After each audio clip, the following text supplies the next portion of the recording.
Hello everyone, good morning. Today I am going to talk about the working principle of three phase induction motor. इस video के माध्यम से मैं पूरा का पूरा कोशिश करूंगा थ्री फेज इंडक्शन मोटर के वर्किंग प्रिंसिपल के बारे में समझाने का, ताकि आपको इजी से इजी वे में आसानी से समझ में आ सके। फर्स्ट में जब हम थ्री फेज इंडक्शन मोटर की बात कर रहे हैं तो इसमें हम three phase supply as a input motor का स्टेटर को हम दे रहे होते हैं। यहाँ पे जब थ्री फेज की बात आ रही है तो ये जो थ्री फेज है आपस में 120 डिग्री फेज एंगल पे शिफ्ट होती है, और जो स्टेटर पे हम लोग थ्री फेज वाइंडिंग जो कि डिस्ट्रीब्यूटेड डबल लेयर वाइंडिंग किया जाता है वो भी 120 डिग्री मैकेनिकल एंगल पे शिफ्ट होती है। तो जब हम थ्री फेज सप्लाई स्टेटर के वाइंडिंग में देते हैं तो स्टेटर एक रोटेटिंग मैग्नेटिक फील्ड जनरेट करता है, यानी रोटेटिंग मैग्नेटिक फील्ड बनाती है, और उसका स्पीड होता है 120 fs/p, यानी फ्रीक्वेंसी जो कि सप्लाई फ्रीक्वेंसी है, और p बराबर पोल।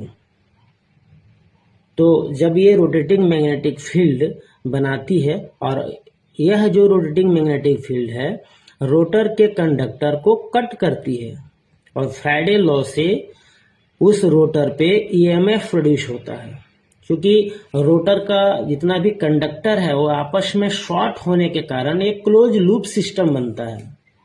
चाहे आप स्क्वायरल केज रोटर की बात करें या फिर स्लिप रिंग रोटर की बात करें, वो आपस में एक दूसरे को शॉर्ट किया हुआ रहता है, जिससे क्लोज लूप बनता है। और जब क्लोज लूप बनता है तो उस पर करंट फ्लो होती है, और करंट फ्लो होने के कारण उसका एक अपना मैग्नेटिक फील्ड जनरेट होता है। अब यहाँ पे दो मैग्नेटिक फील्ड हो रही है, एक मेन मैग्नेटिक फील्ड जिसे हम रोटेटिंग मैग्नेटिक फील्ड बोलते हैं जो कि स्टेटर जनरेट कर रही है, और दूसरा मैग्नेटिक फील्ड रोटर से बन रहा है। तो ये दोनों मैग्नेटिक फील्ड एक दूसरे को अलाइन करने का कोशिश करते हैं। अलाइन का मतलब एक दूसरे को रिपेल या फिर अट्रैक्ट करते हैं, यानी इजी वे में यदि हम समझाएं तो जो रोटेटिंग मैग्नेटिक फील्ड है वो रोटर के मैग्नेटिक फील्ड को खींच के अपने साथ घुमाने का पूरा कोशिश करने लगता है, जिसके कारण से रोटर पे फोर्स लगती है और फिर वो रोटर घूमना स्टार्ट हो जाता है।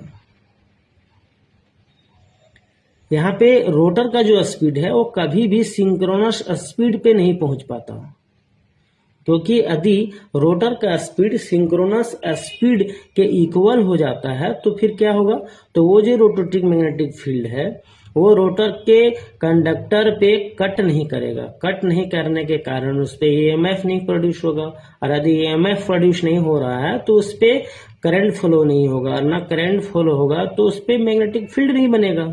जब मैग्नेटिक फील्ड नहीं बनेगा तो उस पर किसी भी प्रकार का टॉर्क नहीं लगेगा, जिसके कारण से उसका स्पीड फिर से स्लो हो जाएगी। धन्यवाद।